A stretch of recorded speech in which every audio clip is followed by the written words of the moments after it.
Hello అండి, welcome back to our channel. ఈరోజు ఈ వీడియోలో మనము పచ్చి మామిడికాయ పచ్చడిని ఎలా తయారు చేసుకోవాలో చూద్దాము. మనము ఇందులో పల్లీలు వాడతామన్నమాట. దాని వలన ఈ పచ్చడి అనేది చాలా అంటే చాలా టేస్టీగా ఉంటుంది. చాలా ఈజీగా కూడా రెడీ అయిపోతుంది అనమాట. ఇది నార్మల్ పచ్చడిలాగా కాదు, చాలా డిఫరెంట్గా ఉంటుంది, చాలా బాగుంటుంది అనమాట. సో దీనిని ఇప్పుడు మనం ఎలా తయారు చేసుకోవాలో చూసేద్దాము. సో అంతకంటే ముందు మీరు కనుక మన ఛానల్ని ఫస్ట్ టైం చూసినట్లయితే ఖచ్చితంగా సబ్స్క్రైబ్ చేసుకోండి. అలాగే ఈ వీడియో కనుక నచ్చితే లైక్ చేసి షేర్ చేయండి. ఒకసారి మన ఛానల్ని చెక్ చేయండి, అందులో చాలా ఈజీ రెసిపీస్ ఉంటాయి, చాలా బాగా నచ్చుతాయి అందరికీ. ఒకసారి చెక్ చేసి నచ్చితే డైలీ ఫాలో అవడానికి అయితే ట్రై చేయండి. ఈ పచ్చడి కోసం మనం ముందుగా ప్యాన్ హీట్ చేసుకొని ఇప్పుడు ఇందులోకి 2-3 టేబుల్ స్పూన్ల వరకు పల్లీలను తీసుకొని మీడియం హీట్లోనే ఈ వేరుశెనగ గుళ్ళను మొత్తాన్ని మనం బాగా వేపుకోవాలన్నమాట.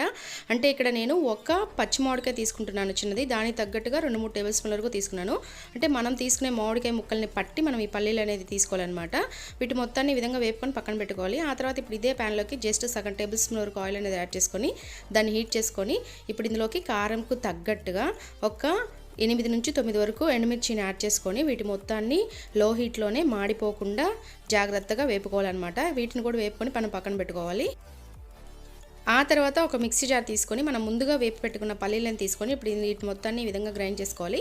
ఆ తర్వాత ఇప్పుడు ఇందులోకి మనం ముందుగా వేపుకున్న ఎండుమిర్చిని కూడా యాడ్ చేసుకోవాలి. ఆ తర్వాత ఇప్పుడు ఇందులోకి సగం టేబుల్ స్పూన్ వరకు సాల్ట్ అనేది యాడ్ చేసుకొని వీటి మొత్తాన్ని మనం బాగా గ్రైండ్ చేసుకోవాలన్నమాట ఈ విధంగా. ఆ తర్వాత ఇప్పుడు ఇందులోకి జస్ట్ కొంచెం అనేది మాత్రమే వాటర్ పోసుకొని ఒకసారి ఈ వాటర్తో పాటు దీని మొత్తాన్ని ఈ విధంగా బాగా గ్రైండ్ చేసుకొని ఆ తర్వాత ఇప్పుడు ఇందులోకి పచ్చి మామిడికాయ ముక్కలు అనేది యాడ్ చేసుకోవాలి. ఇక్కడ నేను ఒక చిన్న మీడియం సైజు పచ్చి మామిడికాయని తొక్క తీసుకొని ఈ విధంగా ముక్కలుగా కట్ చేసుకొని ఇప్పుడు ఇందులోకి యాడ్ చేసుకొని మరి బాగా మెత్తగా కాదు, ఇవి కొంచెం కచ్చా పచ్చిగా ఉండాలంటే మనకి మామిడికాయ ముక్కలు అనేది మన నోటికి తగలాలన్నమాట.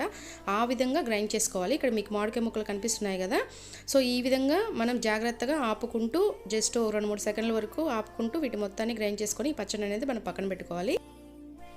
ఆ తర్వాత మళ్ళీ మనం ప్యాన్ హీట్ చేసుకొని ఇప్పుడు ఇందులోకి ఒక టేబుల్ స్పూన్ వరకు ఆయిల్ అనేది యాడ్ చేసుకొని హీట్ చేసుకోవాలి. ఆ తర్వాత ఇప్పుడు ఇందులోకి సగం టేబుల్ స్పూన్ వరకు ఆవాలు, అలాగే సగం టేబుల్ స్పూన్ వరకు జీలకర్రని, అలాగే ఒక టేబుల్ స్పూన్ వరకు పచ్చిశనగపప్పుని, అలాగే ఒక టేబుల్ స్పూన్ వరకు మినపగుండ్లను యాడ్ చేసుకోవాలి. దాంతోపాటుగా ఒక ఎండుమిర్చిని కూడా కట్ చేసుకొని యాడ్ చేసుకొని ఇప్పుడు మనం మీడియం హీట్లోనే మంటను అడ్జస్ట్ చేసి పెట్టుకొని ఇప్పుడు ఇందులోకి కొంచెం కరివేపాకును కూడా యాడ్ చేసుకొని ఈ తాలింపు మొత్తాన్ని మనం బాగా వేపుకోవాలి.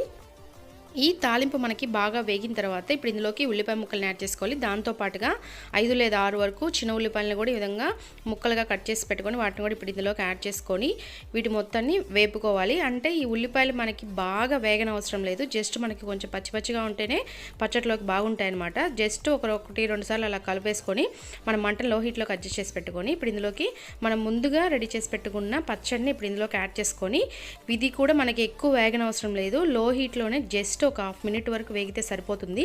ఎందుకంటే ఈ పచ్చడి అనేది మనకి కొంచెం పచ్చిగా ఉంటేనే బాగుంటుంది అనమాట రైస్లోకి. మరీ ఎక్కువ వేగితే మనకి బాగోదు. సో అందుకని చెప్పేసి జస్ట్ ఒకసారి కలుపుకొని ఆ తర్వాత స్టవ్ ఆఫ్ చేసేసుకుంటే సరిపోతుంది.